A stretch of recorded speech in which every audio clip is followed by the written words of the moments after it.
Thank you, Mr. President. Mr. President, over the weekend, a reporter asked President Biden if the situation at our southern border is a crisis. No, the President said. No. Well, Mr. President, I would express surprise, but unfortunately failing to recognize crises is pretty much par for the course for President Biden. You can see also his inflation crisis or his withdrawal from Afghanistan. But the President's answer is still notable for the complete disconnection it shows from the reality at our southern border. And it demonstrates why it has become absolutely necessary for Congress to step in. Because the situation at our southern border is in fact a crisis, a logistical crisis, a humanitarian crisis, and a national security crisis. For the President's edification, I'll just run through the numbers. We have had 3 record-breaking years of illegal immigration at our southern border on President Biden's watch. Fiscal year 2021 saw a record-breaking 1,734,686 migrant encounters at our southern border.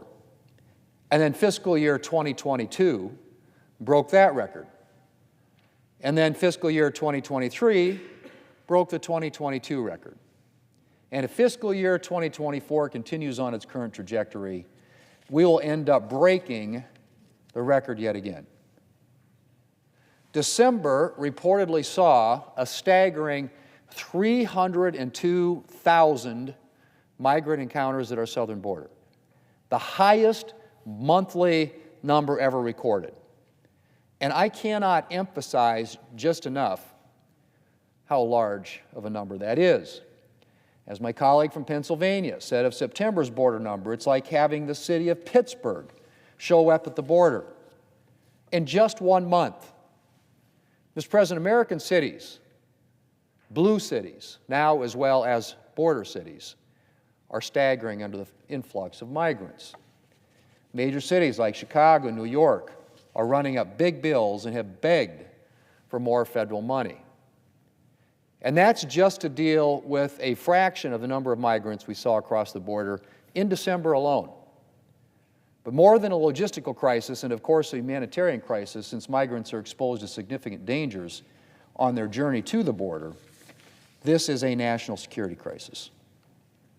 Our country cannot be secure while we have hundreds of thousands of individuals illegally flooding across our southern border every single month. The volume alone smooths the way for terrorists, criminals, and other dangerous individuals to enter our country. And there are, Mr. President, dangerous individuals trying to enter our country.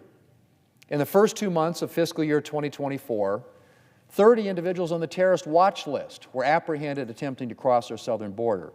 In other words, roughly 1 every other day. Fiscal year 2023 saw 169 individuals on the terrorist watch list apprehended at our southern border, a sharp increase over fiscal year 2022, which was itself a sharp increase over fiscal year 2021. That's a dangerous trajectory, Mr. President. And of course, those numbers only refer to individuals that the Border Patrol actually apprehended. Since October the 1st alone, there have been more than 83,000 known gotaways, and those are individuals the Border Patrol saw but was unable to apprehend. And there is no telling how many unknown gotaways there have been over that same period. How many of those individuals were terrorists, criminals, or other dangerous individuals? Well, the fact of the matter is, Mr. President, we have no way of knowing. What we do know is that dangerous people are trying to make their way into our country across our southern border. And there is no question that the chaos at our southern border is smoothing the way for them. Mr. President, President Biden bears a lot of responsibility for the 3 years of chaos we've seen at our southern border. From the day that he took office, when he rescinded the declaration of a national emergency at our southern border, President Biden made it clear that border security was at the bottom of his priority list. And over the 3 years since, he has turned our southern border into a magnet for illegal migration, from repealing border policies of his predecessor to misusing our asylum and parole systems, which are now providing temporary amnesty to hundreds of thousands of individuals who are here illegally. And as his answer to the reporter over the weekend once again made clear, he still does not understand the magnitude of the resulting crisis.